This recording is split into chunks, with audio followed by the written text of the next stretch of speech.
Assalamualaikum warahmatullahi wabarakatuh.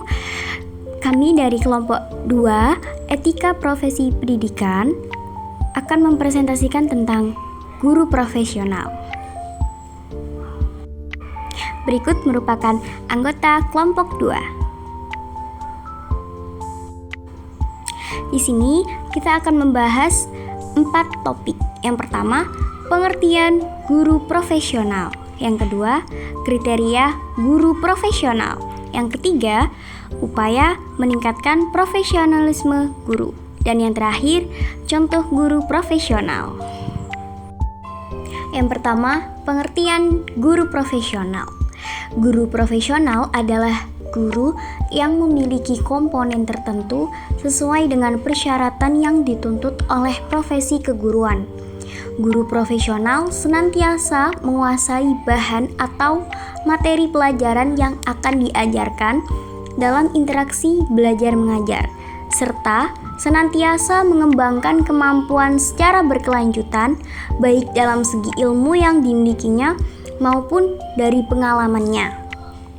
Guru profesional berarti seorang guru yang memenuhi persyaratan tertentu yang dituntut oleh profesi keguruan. Mereka tidak hanya memiliki pengetahuan yang memadai tentang bahan atau materi pelajaran yang mereka ajarkan, tapi juga terus-menerus mengembangkan kemampuan mereka secara berkelanjutan. Mereka berkomitmen untuk memberikan pendidikan yang berkualitas dan memberikan dampak positif pada perkembangan siswa.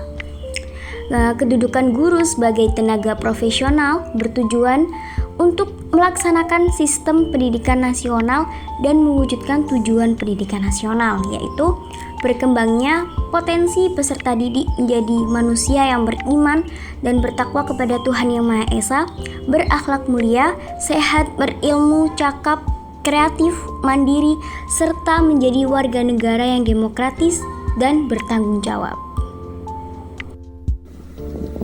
Kriteria guru profesional. Yang pertama, mempunyai akhlak dan budi pekerti yang luhur. Seorang pendidik yang baik harus memiliki akhlak dan budi pekerti yang luhur. Mereka harus menjadi contoh yang baik bagi anak didik mereka, baik dalam tindakan maupun perilaku sehari-hari, seperti jujur, bertanggung jawab, disiplin, empati, kerja keras, toleransi, dan lain-lain. Dengan menunjukkan akhlak yang baik, pendidik memberikan inspirasi kepada anak didik untuk mengembangkan sikap yang positif dan menghormati orang lain. Yang kedua, mempunyai kemampuan untuk mendidik dan mengajar. Kemampuan mendidik dan mengajar adalah kualitas penting dalam seorang guru. Mereka harus memiliki metode pengajaran yang efektif dan dapat mengkomunikasikan informasi dengan jelas kepada anak didik. Pendekatan yang beragam, penggunaan teknik dan strategi yang sesuai dengan kebutuhan individu, serta keterampilan manajemen kelas yang baik merupakan beberapa elemen yang membantu pendidik dalam membimbing dan memotivasi anak didik agar dapat mencapai potensi terbaik peserta didik. Yang ketiga, menguasai bahan atau materi pelajaran. Seorang guru harus memiliki pemahaman yang mendalam tentang bahan atau materi pelajaran yang mereka ajarkan. Mereka harus memahami konsep inti, teori, prinsip, dan aplikasi praktis dari materi tersebut.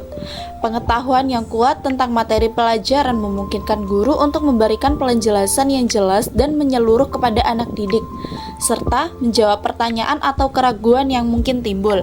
Yang keempat, tidak pernah berhenti untuk belajar dan mengembangkan kemampuannya. Sebagai seorang guru, penting untuk memiliki sikap belajar sepanjang hayat. Mereka harus terus-menerus meningkatkan dan mengembangkan kemampuan mereka melalui pembelajaran mandiri, pelatihan profesional, atau pengalaman praktis. Dengan terus belajar dan mengembangkan kemampuan mereka, guru dapat memberikan pengalaman belajar yang terbaik kepada anak didik dan tetap relevan dalam lingkungan pendidikan yang berubah dengan cepat. Yang kelima, mengikuti diklat dan pelatihan untuk menambah wawasan dan pengalaman. Dengan mengikuti diklat dan pelatihan, mereka dapat memperluas wawasan dan pengetahuan mereka dalam bidang pendidikan.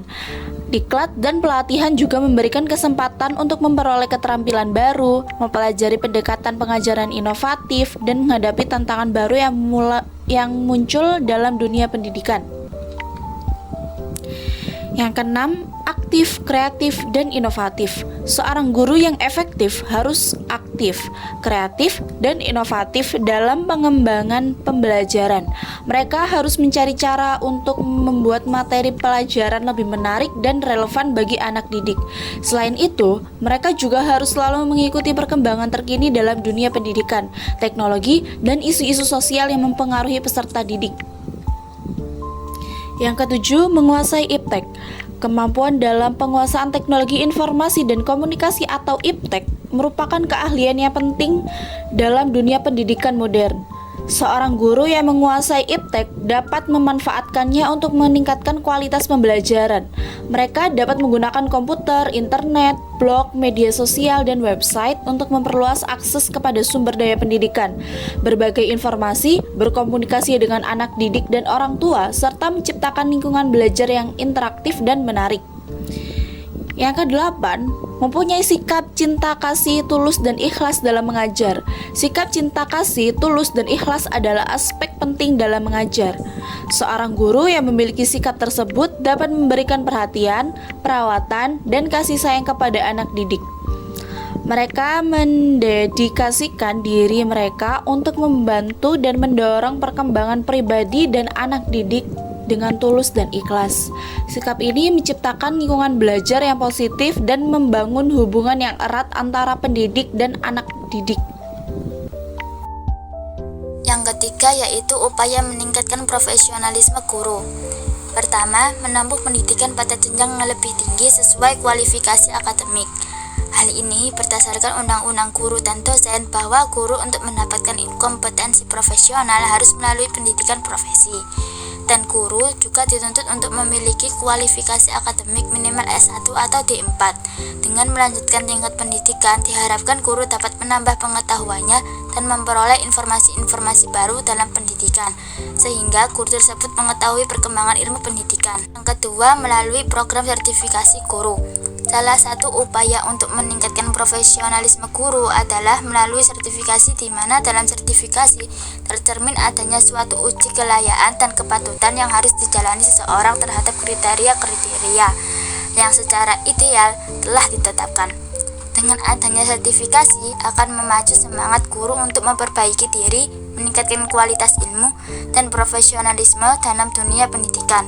Yang ketiga, memberikan diklat dan pelatihan bagi guru. Diklat dan pelatihan merupakan salah satu teknik pembinaan untuk menambah wawasan atau pengetahuan guru. Kegiatan diklat dan pelatihan perlu dilaksanakan oleh guru dengan diikuti usaha tindak lanjut untuk menerapkan hasil-hasil diklat dan pelatihan. Yang keempat yaitu gerakan guru membaca atau G2M. Guru hendaknya mempunyai kesadaran akan pentingnya membaca untuk mengembangkan wawasan dan pengetahuannya. Kita sebagai guru harus lebih serba tahu dibandingkan peserta didik. Untuk itu, perlu digalakkan gerakan guru membaca.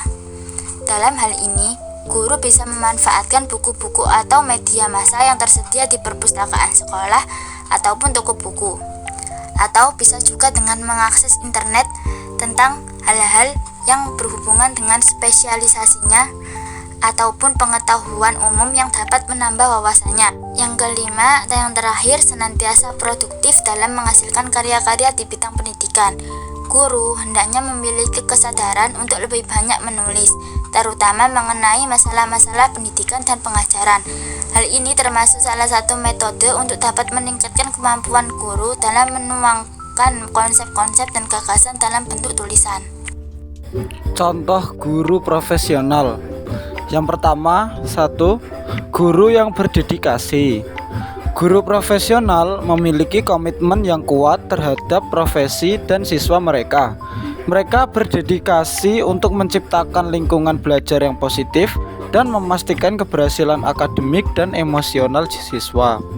Kedua, guru yang berkolaborasi. Guru profesional bekerja secara kolaboratif dengan rekan-rekan mereka dalam tim pengajar, staf sekolah, dan orang tua siswa. Mereka siap berbagi pengetahuan dan pengalaman mereka untuk meningkatkan hasil belajar siswa. Yang ketiga, guru yang reflektif. Guru profesional secara teratur merefleksikan praktik pengajaran mereka. Mereka menganalisis hasil belajar siswa mengevaluasi strategi pengajaran yang digunakan, dan mencari cara untuk meningkatkan pengalaman belajar siswa. Dan yang terakhir, guru yang berperan sebagai pemimpin. Guru profesional dapat berperan sebagai pemimpin di sekolah. Mereka dapat menginspirasi, memotivasi, dan memberikan arahan kepada siswa dan rekan kerja mereka.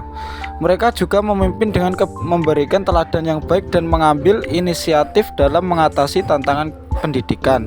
Kesimpulannya adalah, guru profesional adalah individu yang memiliki kompetensi yang luas dalam kegiatan mengajar dan mendidik. Mereka memiliki pengetahuan yang mendalam tentang bahan atau materi pelajaran yang mereka ajarkan, serta keterampilan yang diperlukan untuk mengkomunikasikan informasi dengan jelas kepada siswa.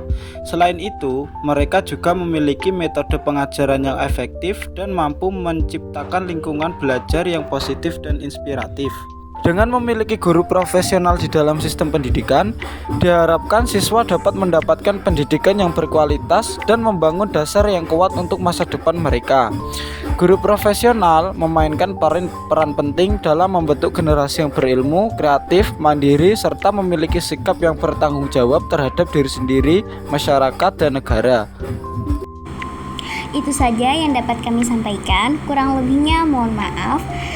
Saya berharap presentasi ini telah memberikan wawasan dan inspirasi untuk menjadi guru profesional yang berkualitas. Mari kita bersama-sama menciptakan dunia di mana pendidikan menjadi kekuatan yang mengubah hidup kita. Terima kasih. Wassalamualaikum warahmatullahi wabarakatuh.